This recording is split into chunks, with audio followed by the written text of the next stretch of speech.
Padrastros malvados. ¿Qué hiciste para ganarte ese título? Me casé con un hombre que tenía una hija adolescente que nunca me quiso cerca. El día de nuestra boda, ella no sonrió ni una vez. Pensé que el tiempo y la amabilidad ayudarían. La llevé al fútbol, le preparé la cena, y hasta ayudé con su proyecto de ciencias porque su madre lo olvidó. Pero no importaba lo que hiciera, yo era el tipo que lo arruinaba todo. Una noche, me gritó, dijo que nunca sería su verdadero padre y tiró su cena a la basura antes de irse furiosa.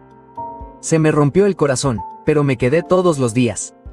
Le dejé notas en la lonchera incluso cuando ponía los ojos en blanco. La animé en sus partidos incluso cuando no me miró. Me quedé fuera del colegio bajo la lluvia cuando se olvidó de su proyecto solo para que no suspendiera. Seguí intentándolo incluso cuando sentía que estaba hablando con una pared. Entonces, un día, me preguntó si podía enseñarle a conducir. Sin grandes discursos, sin disculpas, solo puedes conducir conmigo después de la escuela. Y en ese momento, supe que el amor no siempre es ruidoso.